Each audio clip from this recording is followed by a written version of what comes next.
We are actually in a relationship with our places. But most of the time we don't think about that relationship. You know, we have these highly examined personal and professional relationships. We spend lots of time grinding on those. But when was the last time we stopped and thought about the relationship we have with our place?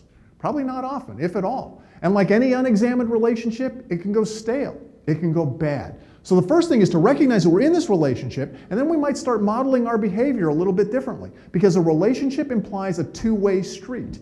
It can't all just be about what does the city provide to us. It also has to be what we as citizens actually provide back to our cities as well. As I've traveled around, I do ask the question of folks when I get to places. I'm always talking to them about what do they love and what do they hate about their cities. And of course, if you travel a lot, you'd expect to hear like a wide variety of responses, and I do. But I also hear an almost comic uniformity around certain things. And I'm talking cross borders, cross nations, cross cultures. People are remarkably consistent about certain things. And they're consistent about the things they say they dislike, the things that they say they hate about their places, okay? So what do we hate about our places? Well, we hate things like traffic and parking, and bad education systems, bad planning, ugly design. Big intractable problems we spend lots and lots of money trying to fix, and I'm not sure you ever truly fix them. At best, you're addressing the symptoms of these problems. And for cities, nothing actually represents this more than the pothole. Nobody likes potholes, right? So we as citizens, we complain about the potholes. The city eventually gets around to fixing the potholes. And frankly, for most citizens, this is about their level of engagement with their city. Complaining about the potholes, city fixes the potholes. I can tell you this. We could fix every pothole in La Vista. We could fix every pothole in Nebraska. And we, the citizens, we'd say, yeah, thanks. Roads don't suck quite so bad. No love for fixing potholes. There is no emotional return on investment for fixing potholes. This is not to say we're going to stop fixing the potholes, but I think we can all agree that maybe we should actually be aspiring to and maybe expecting a little bit more from our cities as well. And here's the tricky part. We as citizens know to ask for you to fix the potholes, for the city to fix the potholes, because it's kind of an obvious problem. There's a hole in the road, my car's going to fall into it, somebody needs to fix that, right?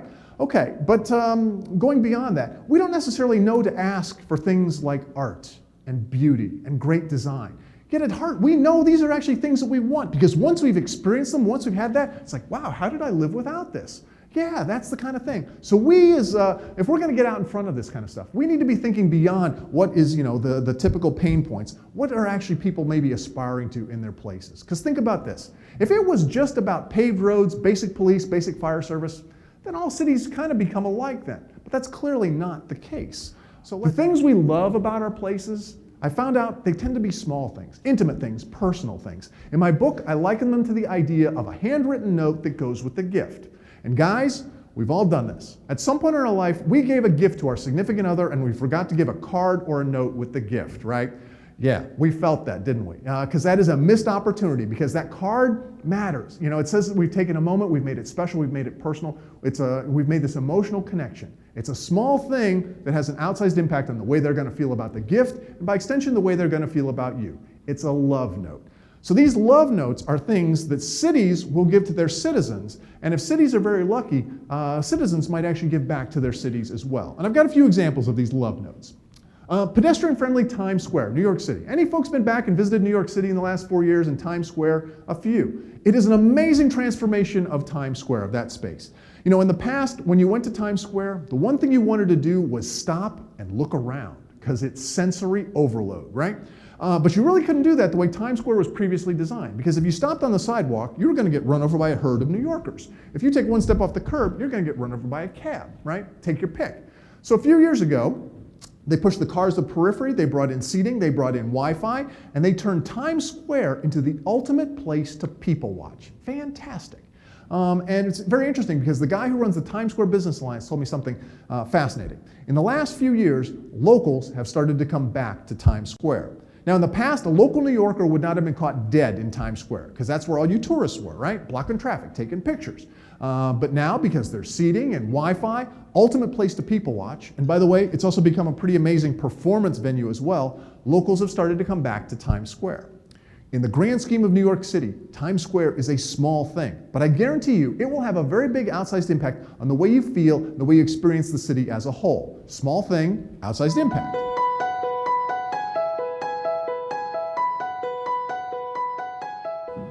Now, this one's kind of fun. Walk Raleigh. it's January 2012, and a graduate student by the name of Matt Tomasulo spends the weekend hanging up a bunch of signs in downtown Raleigh. And unlike most signs, which are typically about cars and traffic, these were signs that were all about people and walking. Okay, interesting. And I interviewed Matt for my new book, and he said, well, the whole idea behind this project was to get people to consider the option of walking. Now, most of us will reflexively get in our car, even to go just a few blocks, just sort of out of habit. But hey, if you knew it was only a 5-minute walk, 10-minute walk, or something like that, you go, hey, it's a nice day, why don't we walk? Okay, cool. And he's trying to start a conversation in his city. And he did. People were saying, hey, this is great. You know, we do have a pretty walkable city. We should do that more. Hey, my doctor says I should walk more, lose some weight, all this kind of good stuff. Yay, very good. Press coverage, universally positive. In fact, it was so positive, they got picked up locally, regionally, even nationally. And in fact, 2 weeks after this project went up, a BBC film crew showed up because they'd heard Americans had discovered walking in cities. It's like, all right. And somebody had to document that, right? So all good, right? Well, about a month after the signs went up, someone on city council said, wait a minute, you didn't have permission to put up those signs. It's like, oh man, seriously? Yeah, and they had to take the signs down. Now, fortunately, the city manager was a big fan of the signs, and within a matter of days, they were able to bring the signs back under the auspices of a pilot project, and they actually brought the signs back even bigger and better than before. But what this project actually really underscores to me is the fact that sometimes you gotta break the rules in order to get to the place you actually want to be. Now, I'm a lawyer by training, and one of the things I remember from law school is there's the letter of the law and there's the spirit of the law. And in between the two, there's a tension. And in that tension, the law evolves. Well, of course, in our cities, there's the rules and the code and the regulations, okay, but then there should be the goal. And the goal should be a better, more interesting, more lovable city. Well, sometimes those rules and regulations don't allow us to get there. Well, they don't allow us to get there in the most expeditious way possible. And sometimes we need somebody who's willing to step outside the system to help unjam the system, again, to get us to the place we actually know we want to be. Now, I spoke earlier this afternoon with city staff and a lot of department heads, some of the elected officials and folks like that. Now, I get that maybe it's not the best thing for the city administrator or the mayor to be seen as the rule breaker, okay? Because I'm sure if somebody says, well, if the mayor's breaking that rule, I wonder what other rules he's breaking. And who needs that kind of scrutiny, right? So, okay, so I say to them, look, if you can't be that rule breaker and risk taker, have the backs of those who do. So I think, in this scenario, maybe many of you might need to be sort of those rule breakers and risk takers. So again, to help get us to the place we actually know we want to be. Because you know what? Breaking the rules sometimes is absolutely a public service.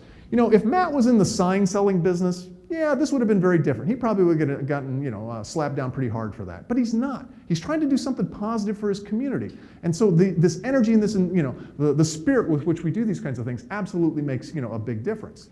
And I believe we have a tendency to overthink the solutions to our city's problems. Because, the city manager's handbook says, oh, you want a splash pad, you want a water feature, costs this much money. Well, I don't have that much money. Well, we'll try to find it in the budget next year. Meantime, too bad, so sad. What's wrong with going down to Home Depot, spending $20, buying a garden hose, and turning on the faucet? Nothing. In fact, there's everything right with that kind of solution. It says, hey, we're being creative, hey, we're being financially responsible, and we're being responsive to the wants and needs of our community. Hey, that's good stuff. And too often I hear cities almost apologize for their garden hose solutions. They say, well, we wanted to do this, but budgets were tight, so, we kind of had to do that. No, it should be, hey, we wanted to do this, budgets were tight, but we were able to do this. And you should absolutely be trumpeting this as a triumph over adversity, which is exactly what it is. Never apologize for your garden hose solutions. Again, it shows you're trying. It says you're being creative and financially responsible at the same time. So the next time we don't have all the budget that we'd like, and let's face it, when do we ever have as much budget as we'd like? Let's ask ourselves that question. What's our garden hose solution that gets us down the path that, again, shows we're being responsive to the wants and needs of our community? And I guarantee you this, during this planning process, there's going to be all kinds of stuff that you guys are going to come up with. It's like, oh, wow, wouldn't it be great to do this? Our version of Millennium Park, I'd love to do this, I'd love to do that. Yeah, all those are going to be pretty expensive.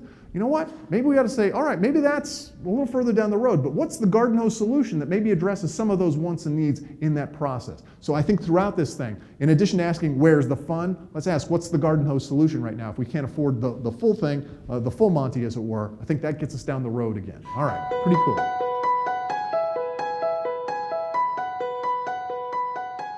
The ultimate, though, in terms of lovable cities are, of course, people. And they're the people that are desperately, passionately in love with their places. The people who go above and beyond ordinary levels of citizenship and do amazing things for their city, not because they're paid to, but because, this is just how their sense of creativity, how their sense of community manifests. I call these folks co-creators because they're essentially co-creating the experience of the city. Now, there are the official co-creators, like, mayors and council, city managers, and folks like that. Those are official folks. They're sort of paid to do this stuff. But then there's the rest of us, those of us who aren't paid to do this, but this is just sort of how our sense of community manifests. They do amazing ththings, like my friend Bob Devin Jones here. Now, Bob is the creative director of a small black box theater in downtown St. Petersburg, Florida, where Michelle and I live. And for those of us who live there, we know how important Bob is to making our community a better place to live, work, and play. But Bob's not going to show up in any sort of city org chart or most powerful, most influential business person, none of that. But again, those of us who live there, we know how important Bob is. We want more people to get in the game. And that's really what this is all about. And citizens, for the most part, think that city building is somebody else's job. We think city building, that's big stuff. That's bridges and roads and hospitals and, and schools and things like that. All of which, that is city building. But city building can also be, a little dog park, a community garden, a weirdo backyard festival that involves you, me, and our crazy neighbor that we do for no other reason than our own amusement and edification. That is city building also. And there is a gap between the city that we desire and the city we can afford. We know this, we feel this. Now, things are definitely getting better out there, but, are we going to wait for the city to get rich again? Because if that's the case, we're going to be waiting a long, long time. No, I think it's up to us. Those of us who care about a place, we have to step up and step into that gap and be part of that solution. And remember I said emotions are contagious? Well, they absolutely are. And when more of us start saying and acting upon this love, other people are going to feel it. Because when we love something, we go above and beyond for it. We forgive shortcomings, and we will fight for it. We need more people who are willing to fight for La Vista, to show up and say, I love this place. I want to do something for it. And it's like all hands on deck. Absolutely. Remember this. Love is the best thing we do. It's about time we applied the best thing we do to our cities. We're very smart about our cities, very intellectual about it. Where we have a real opportunity to improve in our cities is to become very emotional about them, to recognize that we have this emotional relationship with our place. And again, maybe it's wearing a little bit of our heart on our sleeve about our places, and that is a wonderful thing. So I think that's what this process is about. We're going to ask you some smart questions. We're going to expect you guys to be very smart in this process, but we're also going to expect you guys to tell us how you really feel. And what makes you happy? What makes you sad? What's the kind of thing that make you smile, make your kids smile, make your grandkids smile, make your dog smile, that kind of stuff. We want to know those kinds of things. So we're going to be asking some questions about the emotional connectivity that you have with our places. Because it's not just enough for us to say, hey, we want to build great sustainable cities. We want to build livable cities. No, that's a good goal. But we also want to build lovable cities. We want to build a city that grabs you by the heart and refuses to let you go. I think that's the kind of city we want to build. I think that's the kind of city you want to live in. And that's the kind of city that we collectively can make happen.